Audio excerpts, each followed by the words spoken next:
In the past, I was all like jet setter perfect. And you know, you're in the city and you're like, I can cross, maybe not. Now I double check like 50 times. I make sure large vehicles come to a stop and they aren't rolling past the light or anything, just in case. This little Frenchie, right? It's like a Merle-ish, like a, right, marbly coat. Oh, here's the St. Bernard. Okay.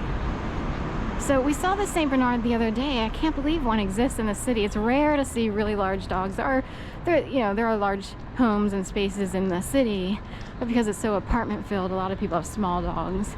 So it's kind of rare to see a St. Bernard. The size of him, that thing, right? Reminds me of Jim Brooks. That's funny. So he's on YouTube as an aviation. Aw. Is it okay to say hello to, what's his name? Theo. Theo? Oh, say hi, bye? so funny. Oh, is he, it's okay to say hi? Yes. Okay. I was just, I got it from Chewy and it didn't show the patches on there. He's not part of it. Okay. Yes. Oh, is it okay? Yes. Oh, you are so adorable. Right. Oh my, and St. Bernard. Yes. And how heavy he is, like 185. 185. Okay, I've totally been there, right? So, anyway, thank you, Theo. And it's so funny because we were talking about Leo, a dog named Leo, yesterday, and I kept thinking his name was Theo. I'm like, it's not Theo, it's Leo. And then Pope Leo was elected, and again, I was thinking of Theo, and of course, Theo reminds me of the chocolate bars that are organic that you can get at Whole Foods or any natural store. I think they sell them at a lot of places now. And is that the name of Bill Cosby, of the son on that show, The Cosby Show, from way back in the day? Theo? Is that right? Anyway, there's like 2 references to Theo. She had to be down a little bit. But hey. Thanks, ready? Oh my god, here comes the girl with the camera. You guys are so obvious, it's disturbing how immature it is.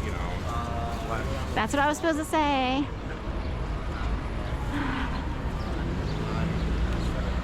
I get it, right? I don't think you can like find buyers right now. So they had to put on a show. They brought in special show people for the...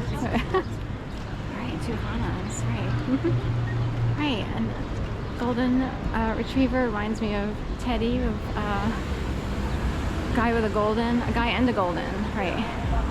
There's another guy on YouTube, a guy and a golden. So, right. Reminds me of Michael Delgado. There used to be an artist who showed up. There's another show that's mostly art, you know, less craft, I guess. I don't know how they always distinguish everything separately, but he used to show up to the art shows, and I loved his cattle dog. Oh, they're both, I guess. Yeah. Thank you. And it's a Schnauzer, right? The Rosa. Did he ever? Anyway.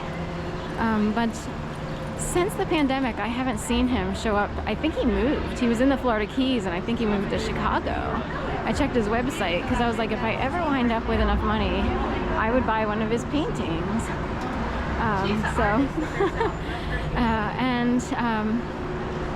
I just really loved them for some reason, but he's nowhere to be found. He looked like a freedom fighter-ish kind of guy. Was he from the Ivory Coast originally? I think he was an Ivory Coast guy, lived in the Keys, but his website said Chicago. I don't know if he does both, like winter, you know, snowbird stuff, or if I'll have to check again, it's been a while. So he has a range of prices on his website of different paintings. So there are more affordable ones that are smaller, if you will. And I guess if there's one he wants to get rid of, maybe he'd be willing to bargain, you know. But, you know, or just for a sale in general. I always wonder about that. Do artists have a hard time parting with that which they created? You know what I mean? Like, say you paint the best thing ever and you finally sell that painting that you're so attached to. And you're hoping, you know, you don't want to see it trashed or destroyed in someone's home who doesn't really appreciate it. They just bought it to save money. And you're like, please take care of this painting. I put my heart and soul into this thing. Poured every ounce of my being into that. I totally get it. I have a book and everything. I put everything into it, and self-published, of course, you know, the Philly way, unless you're part of a special high-level group, but I'm not, so. At least that's what they said. Duplicity and Duress, Snap Factories in the Making, if you ever want to check it out. I used the pseudonym Erin Vans because I was actually a little bit worried about using real names, including my own. So E-R-I-N and then V-A-N-S.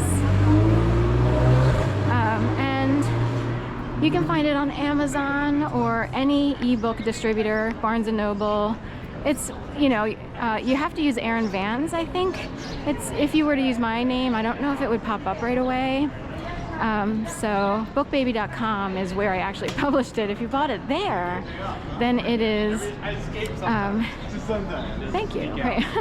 If you bought it there, it's more direct, so I would get more money. They still take a little off the top. It is a business, just like any publishing company. And but if you bought it from Amazon, they take a little bit more. So anything outside of bookbaby.com would be you know, taking more off the top. Bookbaby just takes a minimal amount, and I get most of the money off the book. You know, I have actually 5 pieces of works on there. 2 collections of essays, the major book Duplicity and Duress, Snap Factories in the Making by Erin Vans. What did I use for the essays?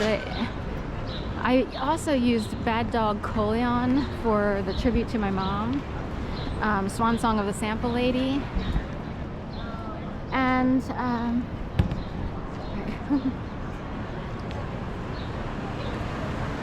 and what else did I use? I've used several different names. Keep going straight. She didn't want to read that. Okay. So keep going. So anyway, 2 collections of essays, 1 single essay that I published on its own, the book, and the tribute to my mom. All of those are available on bookbaby.com. Milk and Pea Oppression is the single essay.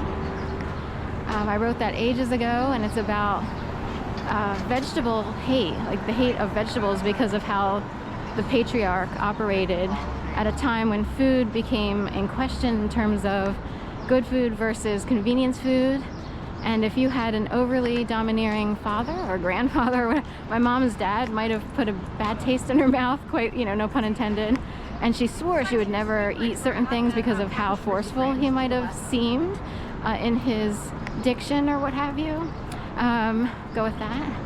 And when she moved into the house, like when she and my dad first got a house and invited my grandfather and grandmother over, she happily did not serve 1 single vegetable. I guess I don't know if it was kind of a funny, cute thing, like, I'm not serving any vegetables. But I'm wondering, you know, how controlled people can be because of how bad the patriarch can be to women. Happy Mother's Day.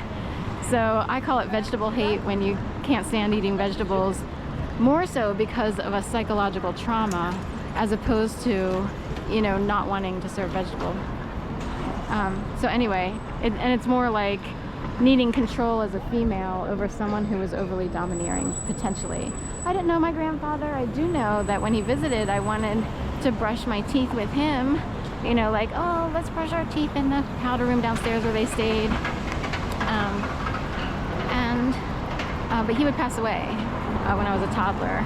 So there was a divorce and the passing away of our grandfather, and my grandmother and grandfather moved to Florida just at the same time. So all of that was going on at the same time. My mom was abandoned in her time of need. So her sister and husband and 2 kids